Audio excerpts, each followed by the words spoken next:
Mos pini kurrë kafe nëse vuani nga këto tre sëmundje. Ndoshta nuk bëni dot pa kafen dhe e keni bërë pjesë të pandashme të përditshmërisë së suaj, por duhet të dini që jo gjithmonë kafeja ka efekte të dëshiruara. Kur ajo nuk ndihmon në organizmin tuaj, trupi jep disa shenja të cilat tregojnë se duhet të hiqni dorë prej konsumit të saj. Por cilat janë shenjat që paralajmërojnë se duhet të hiqni dorë menjëherë nga konsumi i kafes? Para se të fillojmë, bëni një like videos dhe ju lutem klikoni subscribe, do të na ndihmonit shumë. Ankthi. Njerëzit që luftojnë me ankthin duhet të shmangin kafeinën pasi ajo jo vetëm që i përkeqëson simptomat e pakëndshme, por nxit edhe ankthin. Megjithatë, kafeina ngre nivelin e stresit që ju bën të ndiheni më nervoz se zakonisht. Nëse keni dhimbje stomaku, mos e konsumoni kafen. Shumë njerëz që kanë probleme me stomakun shqetësohen nga kafeja pa e kuptuar. Për këtë, shpesh festojnë edhe me ushqime të ndryshme të cilat I vënë fajin, por kafeja mund të jetë shkaktari kryesor I pjesës më të madhe të dhimbjeve të stomakut. Nëse keni rrahje të shpeshta të zemrës, tregoni më të kujdesshëm me konsumin e kafes në përditshmërinë e dietave tuaja. Marrja e tepërt e kafes esëll gjithashtu mund të bëjë që zemra të rrahë më shpejt. Personat të cilët të vuajnë nga kjo gjendje mjekësore duhet të kufizojnë me patjetër konsumin e kafes, jo më shumë se 2 filxhan në ditë.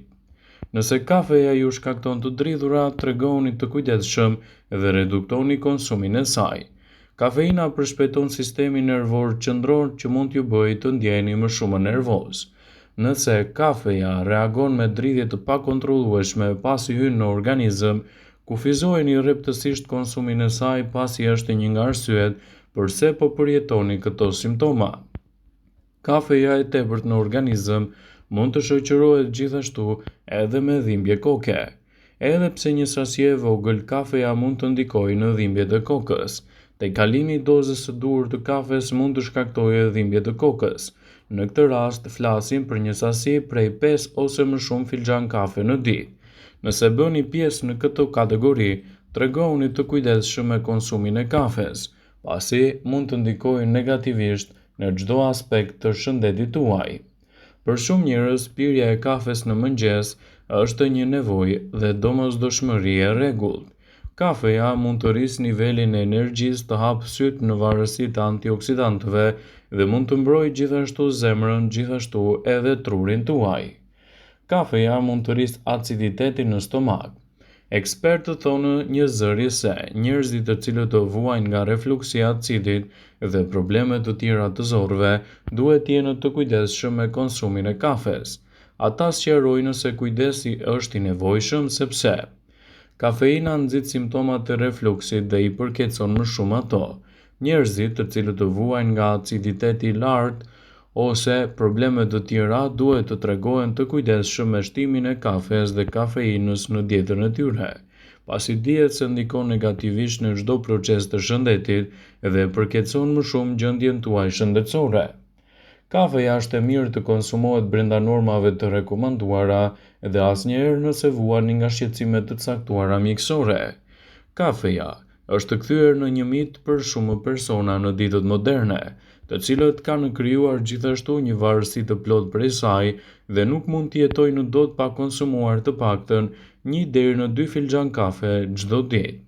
Por nëse ky kufi kalohet, konsumi I tepërt I kafes mund të shoqërohet gjithashtu me efekte anësore negative siç mund të jenë vret aftësinë krijuese. Marrja e dozave të tepërta të kafeinës nuk e ndihmon as pak procesin krijues tuaj. Përveç kësaj, ajo nuk ju ndihmon as për të fjetur. Kafeina e tepërt në përditshmërinë e dietave tuaja do të pengojë pjellorinë femërore. Një studim I kryer nga Universiteti I Nevadas ka treguar se efekti I kafeinës në një femër mund të pengojë edhe funksionet të disa qelizave të tubave vezoriale duke e bërë pothuajse të pamundur fekondimin e tyre. Kafeja e tepërt në dietën tuaj do bëson mbajtjen e urinës.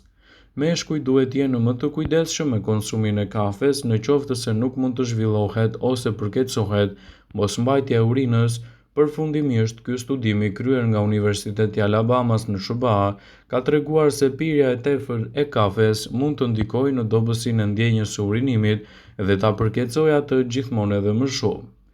Pirja e tepërt e kafes mund të dëmtojë smaltin tuaj të dhëmbëve dhe ta bëjë atë më të pisët. Të pish shumë kafe paraqet tendencën e shfaqjes së njollave të errta mbi dhëmbët tuaj. Kjo pasi kafeja mund të dëmtojë smaltin dhe të krijojë gjithashtu humbjen e ngjyrës së tyre. Shtimi i sasive të tepërta të kafes në përditshmërinë e dietave tuaja mund të nxjisë halucinacionet. Sipas studimeve të Shkollës Universitare të Shkencave Psikologjike, Letterbury University në Australi, pirja e sasive të tepruara të kafes mund të shkaktojë halucinacione, për të parë gjëra që realisht nuk ekzistojnë. Kafeja e tepërt në dietën tuaj shkakton arritmi zemre. Nivelet e larta të kafeinës mund të çojnë në arritmi të zemrës. Kjo është deklaruar nga një studim i Universitetit të Modenas dhe Reggio Emilias, sipas të cilave është shkaku për të mos e tepruar me konsumin e kafes në përditshmërinë e dietave tuaja. Kafeja e tepërt mund të përkeçojë edhe sindromin premenstrual. Sindromi premenstrual është një fazë që karakterizohet kryesisht nga stresi, nervozizmi, ankthi dhe parambërritjes së ciklit menstrual tek femrat mund të jetë më i lartë. Prandaj, ju që gjatë atyre ditëve duhet të shmangni kafen sepse kafeina arrit nivelin e estrogjenit duke plotësuar kështu edhe në rritjen e dhimbjeve në trupin tuaj. Pirja e tepërt e kafes mund të rrezikojë ndjeshëm dëmtimin e shëndetit tuaj të syve. Sipas studimeve të kryera në Spitalin Birmingham and Women në Boston, doza e shtuar e kafes mund të rrisë gjithashtu tensionin tuaj të syrit dhe mund të shkaktojë probleme të tilla si shtresëzimi, një nga simptomat e hershme të glaukomës. Gjithashtu, pirja e tepërt e kafes në përditshmërinë e dietave tuaja do të nxjisë edhe rritjen e celulitit. Celuliti është një makth për shumë femra, ndaj duhet të shmanget sasia e tepërt e kafes në përditshmërinë tuaj për të evituar edhe problemet që shkakton celuliti në trup. Ekspertët thonë se kafeja është e mirë për shëndetin për sa kohë nuk teprohet me konsumin e saj, por nëse e pini në doza tepër të larta, atëherë kafeja do të sjellë ndikime negative në dëm të shëndetit tuaj dhe ta përkeçojë gjithmonë edhe më shumë organizmin tuaj në tërësi. Pirja e sasive të tepërta të kafes në përditshmërinë e dietave tuaja do ju bëjë të dëgjoni zëra që realisht nuk ekzistojnë. Sipas një studimi të Universitetit të Melbourne-it, kafeja është një lloj substance psikoaktive. Nëse pini më shumë se 5 filxhan kafe në ditë, mund të dëgjoni zëra që realisht nuk ekzistojnë. Kjo për shkak të nxitjes së halucinacioneve, të cilat mund të vinë si pasojë e pirjes së tepërt të kafeinës në përditshmërinë tuaj. Pirja e tepërt e kafes mund të nxjisë dhe të përkeçojë edhe problemet e shëndetit tuaj të mëlçisë. Sipas një studimi të kryer nga National Institute of Diabetes and Digestive of Kidney Disease në Shtetet e Bashkuara, dozat e tepërta të kafes mund të dëmtojnë shëndetin e mëlçisë dhe të nxisin gjithashtu përkeçimin dhe problemet e saj. Kafeja mund të rrisë trysninë e gjakut tuaj.